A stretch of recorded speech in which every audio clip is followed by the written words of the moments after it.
Now she's got a whole army of friends behind her. She feels brave. She knocks down his entire keyboard. Just knocks it down. Now her friends are laughing their heads off in the background. It's so funny. She bends down and she steals money out of his tip jar and she walks away. We all know what's happening here. Okay? We all know what's happening here.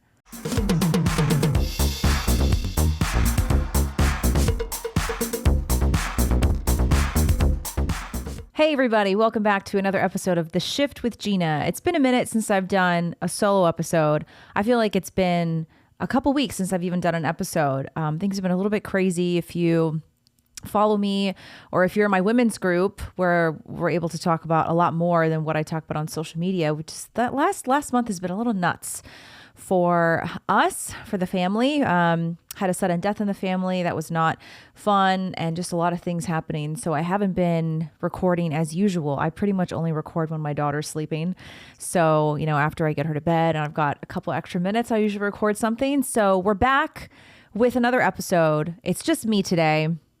Sorry to disappoint if you wanted a guest, but we are trying to line up some more guests for future weeks. Today, we're going to talk about a couple of different things, but before we get into it, don't forget, please like, subscribe, hit the alert button because YouTube has throttled me lately. I told you guys a couple weeks ago that I posted an unlisted link on YouTube, unlisted video. And in that video, I interviewed my friend, Dr. Charlie, who is a frequency medicine doctor, and he is public enemy number one when it comes to all things health and wellness. And he used the V word in an unlisted video. It was a video that was just meant for the women's group, my women's group, The Shift. And within hours, YouTube permanently deleted the video, permanently put a warning on my account, and slashed all of my views by 2/3. So I'm getting barely the views and the traction that and engagement that I was getting before. So if you wouldn't mind, if you like the episode, share it. Let people know. If you're listening to the audio podcast, share the episode as well. Today, we're going to talk about a couple different things. The first thing we're going to talk about is this stuff happening in Philadelphia. The rioting and looting in Philadelphia. So the content has been going viral on Twitter the past day or two because this all started on Tuesday night. So today is Wednesday, started last night. And it all happened in Philadelphia's center city. So if you have been online today or last night, you've probably seen a lot of the footage of just this crazy unrest, violence, looting, all of these masked, hooded individuals running into stores like Apple, Lululemon, liquor stores, just stealing as much merchandise as they can. And a lot of people are watching this happen and they were like, why is this even happening? Was there something that sparked this outrage? And of course there was. So let's talk about what this case was. And I think this is what happened in Philadelphia last night, I think is an important thing to warn us about what we're going to see a lot more of in 2024. 2024 is obviously an election year. And if you have lived for more than 4 years, you know that election years are the years when the most dramatic, crazy, politically extreme things happen from both sides because they're trying to push a narrative, whatever that particular narrative may be on both sides of the political aisle. In 2020, what were the crazy things that happened? In 2020 was really when it felt like the world fell apart. Obviously, all of the shutdowns, the C word, not even going to say that word because probably going to get permanently banned if I say it, but you know what I'm talking about. And then of course the George Floyd riots started in Minneapolis and then just spread out all over the country.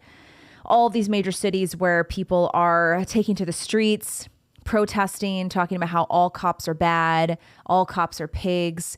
And it really started this new movement. Look, BLM has been around for a long time, but what this George Floyd situation did was it expanded everything to the next level, and it really empowered people to riot and to loot for a lot of different reasons. Number one, because the media coverage was completely unfair, and the media covered all of these acts of violence as if they were simply mostly peaceful protests.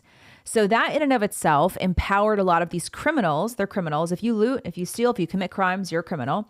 It empowered a lot of these criminals to just continue doing these things, continue performing these acts, because they know it's going to be portrayed as something that's normal, as just them expressing themselves. And then on top of that, the legal system doesn't punish them. At this point, in cities like San Francisco in particular, you can steal up to $950 worth of merchandise and there's no consequence for it. It's decriminalized to steal up to like $1,000 worth of merchandise in San Francisco. And I'm sure that a lot of other Democrat-run cities in the States have similar policies like that. So 2020 was a really big pivotal point for a lot of these rioters and looters because they realized that there's basically no consequences. They're just going to keep doing whatever they're doing and they're not going to get in trouble for it. And now that we're moving into 2024, I think we need to have our antennas up and we need to be prepared for much civil unrest in these cities. And Philadelphia showed us what is to come last night. So in Philadelphia Center City, videos emerged on social media depicting extensive looting by large groups following a peaceful protest outside City Hall. During this looting and rioting, the police reportedly detained 15 to 20 individuals, a significant number of whom were juveniles, in connection with the looting, and they also recovered 2 firearms from these groups of kids. The acting police commissioner, John Stanford, said that the first indications of break-ins were reported around 8 p.m., shortly after the peaceful dispersion of protesters. So, the police force, they keep making all these official statements saying, well, it wasn't the peaceful protesters that were looting. We want to make that distinction. We want you to know that you have every right to peacefully protest. But it was just a lot of these violent kids just took advantage of the situation, which is probably true for the most part. But I also fully believe that a lot of the people who went to peacefully protest at City Hall because of this case, which we're about to discuss, they were there to also wreak havoc and to steal and to loot, because that's what people are emboldened and empowered to do now. So the earlier protest was assembled in response to the dismissal of murder and other charges against a Philly police officer who fatally shot a driver. This driver's name was Eddie Irizarry. Okay, so this case, of course, triggered community outrage. So here's what happened. Philadelphia Municipal Judge Wendy Pugh dismissed all charges, including murder, against Officer Mark Dial following the fatal shooting of Irizarry. The incident occurred during a vehicle stop, with the officer asserting self-defense. So he claims that he fired through the rolled up window of Irizarry's sedan because he felt threatened. Apparently, he mistook the man's knife for a gun. So Eddie Irizarry was reportedly reaching for a weapon, and it was a knife. It wasn't a gun. But the police officer thought it was a firearm, and he opened fire into the car, into the rolled up window, because he perceived it as a violent threat. The district attorney's office is appealing the dismissal, citing body cam footage as crucial evidence, which apparently contradicts initial police statements showing Irizarry inside his vehicle during the shooting. The man, Eddie Irizarry, was apparently driving erratically, and this led to the stop. Officer Michael Morris testified that Irizarry had raised a knife as officers approached. The DA, Larry Krasner, criticized the officer's lack of cooperation, leading to his suspension with intent to dismiss. Now, the family of Eddie Irizarry claims that the body cam footage validates Irizarry's innocence, and they demand a stringent penalty for Dial, the officer who administered the fatal shot. But the defense, on the other hand, insists on the justification of Dial's actions given the perceived threat. Obviously, it spurred a lot of controversy with debates about, interpretations of actions and what they're going to see on the body cam and all that. And we obviously don't know exactly what happened, but we do know this. The police officer obviously perceived a threat. Whether it was a knife or a gun, that's a threat with a weapon. And in situations like that, I think that most police officers would probably do whatever they needed to do to, number one, defend themselves, and number two, apprehend the suspect. Look, I am not one of those people that's like, back the blue no matter what. There's a lot of cases of police officers making dumb choices and making choices based in ego. Because police officers are human. You're never going to have any industry in this country that's going to be white as snow and pure and perfect. I think cops do dumb stuff all the time, and I think that they need better training, and a lot of them have no idea what they're doing. Now, do I think that's the case here? Look, from what I've read, I don't know every single detail of the case. I haven't read the whole court case, but from what I'm hearing here, it did not sound like Eddie Irizarry was so innocent. He was reaching for a knife at a simple traffic encounter. Was he on drugs? Was he under the influence? I don't know. It doesn't say, so maybe not. But it looked like a perceived threat. But the whole point is really not about Eddie Irizarry. The whole point is that you have crowds of people who are sitting at home just waiting impatiently for court cases like this to come forward so that they have every reason to get off of their couch, to say all cops are bad, to say that the police are evil, and to loot and riot in the street. This is the culture that we created post 2020, post George Floyd. You have a lot of these people that are just waiting for cases like this. And when they see it happen, because now, remember, we have a media that that just clings and latches on to these stories. Like, these stories are not, they're not uncommon, right? Because you're always going to have violent altercations between police officers and people getting pulled over, especially if they have a record and they're trying to escape. So they're not exactly new. They're not brand new things. It's just that the media is reporting on these things so much more closely now because they know they can get a big rise out of people. So what we're going to do now is we're going to look at some footage. I want to show you some footage from Philly because it was wild. Okay, so this is a tweet from Raw's Alerts. Philadelphia police have activated a citywide rapid response following large crowds of people gathering and rioting. Here's what it looks like. Total chaos.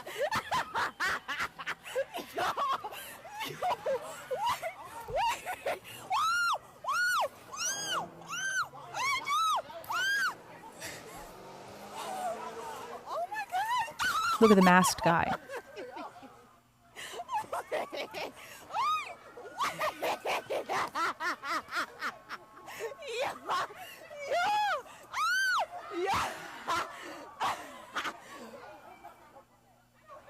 Crazy. Look at this.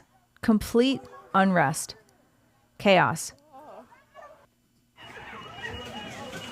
And then look at this. So this is Lululemon, I believe.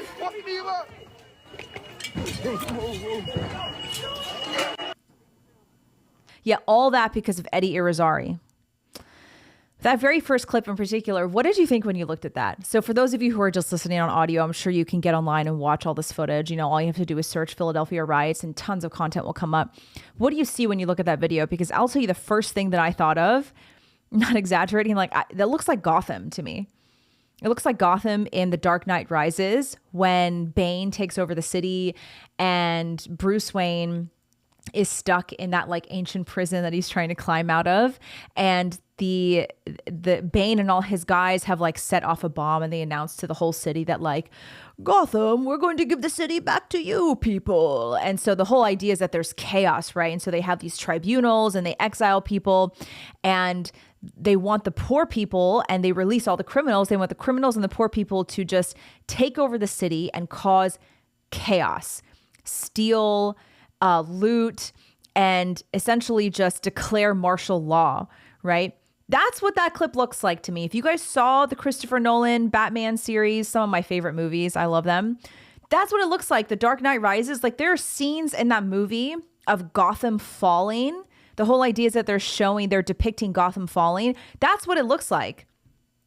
It looks like that. That's what Philly looks like right now. And that's what a lot of cities looked like across the country in 2020. And that's what it's going to look like in 2024. Because that's what they want. This is what the elites want. They want total chaos. They want things to look like this. And it's scary. We should be scared. If you live in a major city right now, I don't even know why you would at this point. I don't know. I have family members and I have friends who still live in cities like New York City or San Francisco. And especially if you have a child or multiple children, why? You can Yeah, you're not going to make as much money if you move to somewhere like, I don't know, Idaho to work. Your income will be slashed, but the cost of living will be much cheaper and you won't have to deal with the threat of this. I mean, this is absolutely wild. And the worst part is that we can't actually say what's going on. We know what's going on. Look at everybody in that video. Who's looting? Who's rioting? Who's looting? Who's rioting? I don't even have to say it to you. But we're now at a point where not only is the media empowering this and pumping this into front headline news, but at the same time, our culture has created this environment where we have to remain silent about what's actually happening. We're not allowed to talk about who is actually looting and rioting. And at the same time, those people who are looting and rioting, they have been convinced by the school system, by Hollywood, by politicians, by everything they see online. They've been convinced that they are the victims because of the color of their skin. So they're the victims. They're the eternal victims, no matter what the circumstances are. And so that's why they deserve to go loot and riot and wreak havoc. Well, I'll show you one more video. So this is a video, a girl who was live streaming. She was live streaming the entire looting experience. Her handle is Gia main page. There are 10,000 people watching this live stream. And she's shouting, everybody must eat, everybody must eat. This is at a liquor store. Watch this.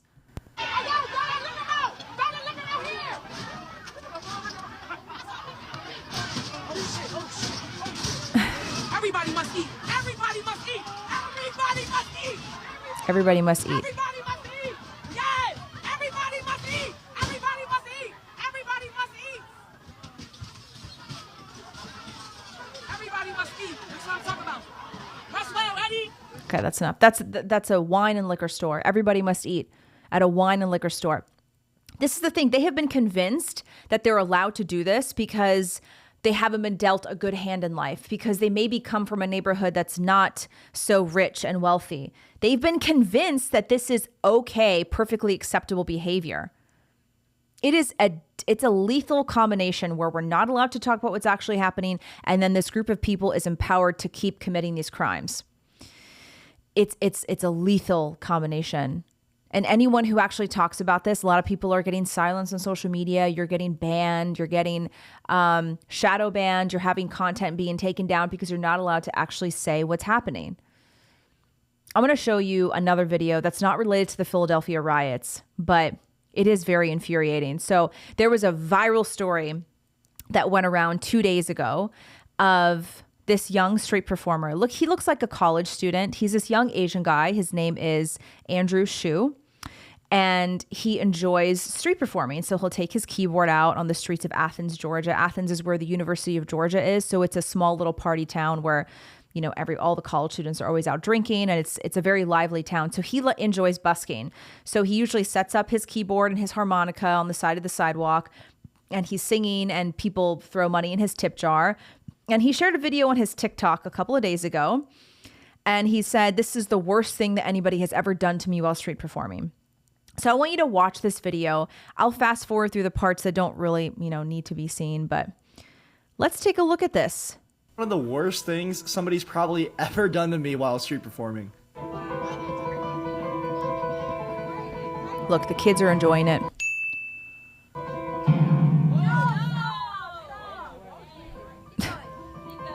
This kind of stuff happens here and there, so I usually just keep playing through it, but after what's about to happen, I had to stop. This was also the last song of the night, and side note, I do this to see people happy. So for those of you who are listening and not seeing the video, a girl came up to his keyboard and randomly slammed her hand down on it, and she's going to come back. So I'm going to fast forward to the part where she comes back. Look, there she is. She's coming back with all of her friends. There she goes. Now she's got a whole army of friends behind her. She feels brave. She knocks down his entire keyboard. Just knocks it down. Now her friends are laughing their heads off in the background. It's so funny. She bends down and she steals money out of his tip jar and she walks away.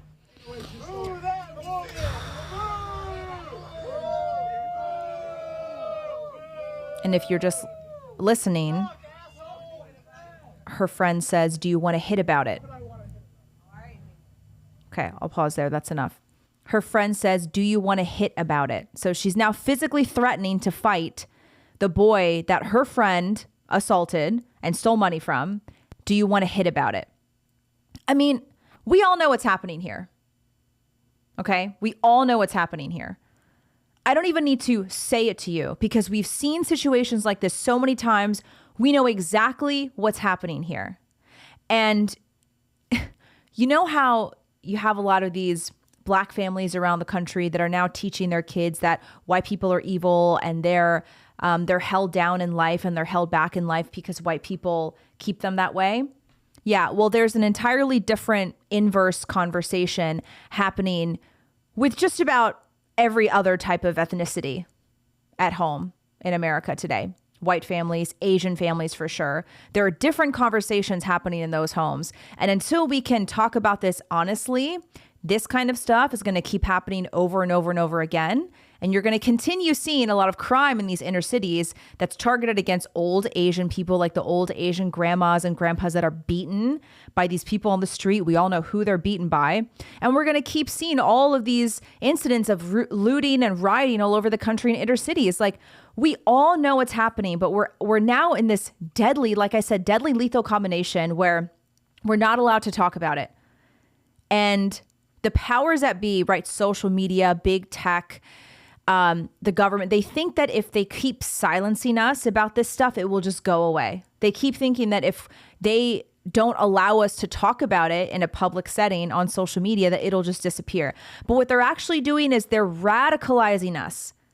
Because now we see more and more of this content coming out and we're not allowed to talk about it honestly and productively. So it makes us more mad. It makes us more radicalized. And then at the same time, these people who keep committing these violent acts against others, they keep thinking that they are empowered and they are the eternal victims no matter what. Like I said, lethal combination. And you know what? They are treated as the victims no matter what, because that girl, she'll never pay the consequences for that. She was so embarrassed. So that video went super viral. It got millions of views. Even like Charlie Puth reached out to the kid and everyone was like Venmoing him and supporting him. She got embarrassed. So she issued an apology on Facebook. But you know what she said in the apology? She said, much worse things have happened on the streets of Athens before. It wasn't that bad. I'm sorry. That's your apology? Like it's people, these are trash people. These are trash people and they think that they are still the victims even though they act this way. I'm telling you guys, watch out for what's going to happen in 2024. If you live in the city, you better arm yourselves. Even arm yourselves, protect yourselves, because this stuff is going to get way worse. And they want it to be this way. Like, this isn't even about left versus right. This is really just about, because we all know there's a uniparty, but this is really about like the elitists. They want all of us to just fight. They want there to be chaos. They want there to be hatred. They want there to be violence. And that's exactly what we're going to see in 2024. So that's enough of that. I get really worked up. That video made me so upset. I mean, the worst part too, she wrecked his keyboard. She stole his money. And then her friends threatened him to physically fight. Just like, they're trash people. They are. And we all know why it happened. We all know why. Okay, let's shift into something a little bit different. We're going to talk about the birth control pill. You know how much I love to rage against the birth control pill. You know, a thought I had the other day that I wanted to talk about a little bit was I get a lot of messages from people who are currently in medical school and they're training to be doctors. And they tell me that they're taught in their classes that a woman can get pregnant any day of the month that she's not menstruating. And if you probably go to your doctor, like if you go to an average OBGYN, that's probably what they'll tell you too. Like, we should all do an experiment and just go to your doctors or call up a doctor's office and ask some questions. Ask the nurse or a doctor a question. Be like, when is my fertile window? Like, when can I get pregnant? I bet you that most of them would say, not all of them, but most of them would say, yeah, you can get pregnant any day you're not on your period. And this information is completely false. The fact that they're teaching this in medical school, maybe not all medical schools, but in enough medical schools for people to message me and tell me that they're learning that. The fact that they're learning that is extremely concerning, because it's not at all the truth, guys. Not even close to being the truth. The fact that they're teaching this just proves our point that doctors in the conventional medical system, they are programmed to approach pregnancy and your menstrual cycle and hormones with the birth control pill in mind. That's how they're programmed to approach any woman when it comes to pregnancy or fertility. Take the birth control pill because you can get pregnant on any day you're not menstruating. Like it's fear mongering. They gaslight you into thinking that you just get pregnant like that. On any day of the month that you're not bleeding, you can just get pregnant. And the reason they're taught that is because, don't forget, Big Pharma publishes or writes a lot of the textbooks that these doctors learn from in conventional medical school. And that's because these doctors are incentivized and programmed to push pharmaceuticals onto their patients from a very young age, rather than helping them achieve a sense of health and longevity. So a lot of these women, they go to their doctors, young girls too, probably 18, 19 years old, and they're having their first visit with their OBGYN or maybe earlier. And of course, if they're at a certain age, the doctors will ask if they're sexually active. And then they'll scare them and they'll say, hey, you don't want to get pregnant. The last thing you want is to get pregnant. So you want to go on the pill because you can get pregnant any day of the month that you're not menstruating. And so this scares women into taking the birth control pill because they think that they're just going to get pregnant randomly. So these doctors, most of these doctors don't even know the first thing about your fertile window. They don't know the first thing about your menstrual cycle or your hormones. At this point, we should just assume that medical doctors don't know anything about your fertile window until proven otherwise. If they do understand when your fertile window is and they can explain to you when you're able to get pregnant because you're only able to get pregnant in a small window in each month, then that's great. Then you found a great doctor. But most of these doctors they're just not able to tell you this information. And this is one of the reasons why they shove the birth control pill on girls from such a young age. And I tweeted about this the other day because it's infuriating to me how these doctors. So I interviewed an OBGYN. She's a holistic OBGYN. Her name is Dr. Poppy Daniels. We did an exclusive interview for my women's group, The Shift. If you want to join, the link is in the description. And my favorite quote from that article, she said, the birth control pill has dumbed down doctors. Because you have a lot of these doctors where patients come in and they have hormonal issues, they have menstrual health issues, or they have questions about fertility and pregnancy prevention. And instead of using their brain to help treat their patients, to help heal their patients, and to help naturally prevent pregnancy, they just shove the pill at them because it's easier and they're incentivized to do so. And I loved that quote from her because it really gets to the heart of the matter. The pill really has dumbed down doctors. It has made them incapable and unwilling to use their brain to help women heal from menstrual issues and to help women understand their hormonal cycle and thus understand their fertile window. Because trust me, ladies, you cannot just get pregnant on any day that you're not menstruating. That's not how it works. You have a fertile window, and you can recognize this fertile window by tracking your cervical mucus, tracking your things like your basal body temperature, LH surge, all that stuff. And if you guys want to learn more about that, I did a workshop with a fertility awareness educator where it was about cycle tracking 101. I'll put the link for that in the description if you want to learn more, and you can purchase a ticket and rewatch the live stream because it's a really great introduction into how you should understand your fertile window. But the point is that these doctors are not interested in teaching their patients this important information about preventing pregnancy. They just want to give you the pill because it's way easier and they make money off of it. But I also started thinking about how many women today are on the pill for something other than pregnancy prevention. I think you would be surprised at how many women take the pill for something other than pregnancy prevention. Some research shows that over half of women on the pill, even over 60% of women on the pill, are not taking the pill for pregnancy prevention. They're taking it because they have painful periods, they have acne, they have irregular periods, they have heavy bleeding, any of these symptoms they have. And now, instead of being given some sort of treatment or some help to heal these menstrual issues, they're just handed the pill. And I think that this number of how many women are taking the pill not for pregnancy prevention is increasing every year, partly because doctors are now prescribing the pill to 15-year-old girls. Oh, you have bad acne? Oh, honey, your periods are painful? Oh, your periods aren't very regular? Okay, well, here's the birth control pill. It's going to help. It's going to help solve everything. And it doesn't.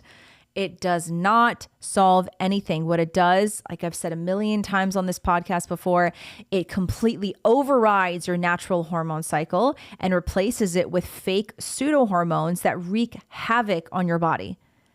And the doctors do not explain what these common side effects of birth control are. They just don't. I think mostly because they don't even know what the side effects are. Number two, they don't even really care.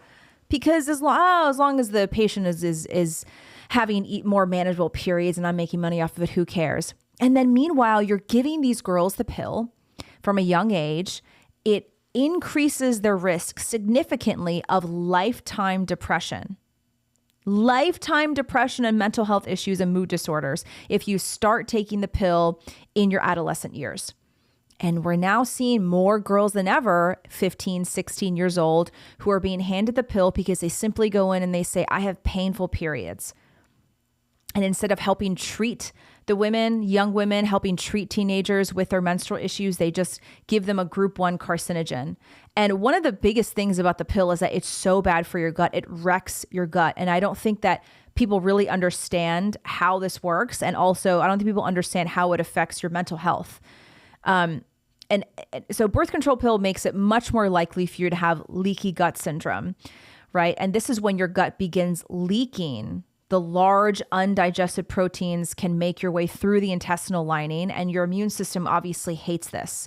And this can, so leaky gut is pretty much like a baseline requirement for the development of some sort of autoimmune issues. Autoimmunity a lot of times is linked to leaky gut syndrome. And hormonal birth control makes you much more likely to have leaky gut. It also makes it much more likely for you to have digestive issues, gallbladder function issues, yeast infections. You're much more likely to develop some sort of irritable bowel syndrome or SIBO from the birth control pill. And here's the thing about your gut is that there's something called your gut-brain axis. You've probably heard this many times by now, but the microbiome in your gut plays a really big role in how your brain functions. So in other words, if you have an unhealthy gut, you are going to have an unhappy mind, pretty much guaranteed. So what you're doing, this is one of the reasons why so many girls on the birth control pill suffer with mood disorders and depression and anxiety and suicidal ideations, because their gut is totally wrecked from the pill. And that has a really big impact on the way that their brain functions. And so all these girls, 15, 16, 17 years old, take the pill, honey, you'll feel better. And then years go by, their gut is wrecked and they're incredibly depressed. And it's just criminal what they're doing to these young girls. It really is. And unfortunately, I don't see it stopping anytime soon, because whenever anyone talks about this online, the response is always like, well, why do you always talk about the bad things about the birth control pill? Why don't you talk about its benefits? Because it doesn't have benefits.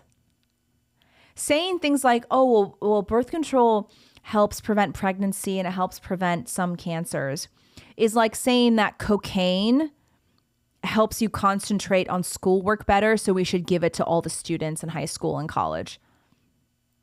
Yeah, no, that's not how it works. Okay, whatever benefits you think you get from the birth control pill are outweighed completely by the negative side effects that are completely ruining your physical body and your mental health. So whatever benefits you think you're getting from the pill, you can get that naturally. You can prevent pregnancy naturally without any of the nasty side effects. You can heal your menstrual cycle naturally. In fact, the birth control pill doesn't heal anything. It doesn't, people are like, oh, my period's so much better on the pill. The pill made my period better. No, what the pill did was it erased your period entirely. You don't have a period. Now all you have is a withdrawal bleed. So that's why it's easier to manage. So one day when you come off the pill, because one day you have to come off the pill, the issues that you had before, they're going to come back even worse than they were before. And this is something that doctors are not telling their patients, not telling young women. So I'm never going to stop talking about the birth control pill because I honestly think it's one of the worst things to ever be handed to women. And it's handed out like candy now. And women just don't understand the negative effects of it. And they don't even understand how it's affecting their fertility in the long run. And it's just really disappointing. So if you want to hear more about all of this, join my women's group, The Shift, because we talk about these topics and much more. And I'm able to bring in a lot more experts, fertility awareness educators, holistic doctors, holistic practitioners who work with patients a lot, women who struggle with menstrual issues. And there are ways to heal endometriosis, PCOS, a lot of these things that women go on the pill for. There are ways to treat these issues without taking a group 1 carcinogen that ruins your body and your mind. There are. It's not easy to heal these ailments. It's not easy to treat these chronic issues, but it's worth it. It's worth the work rather than relying on this harmful pharmaceutical. So click the link in my bio to join, or the link in the description to join The Shift. You'll get access to all of the exclusive interviews. You also get access to all 4 workouts we do every week.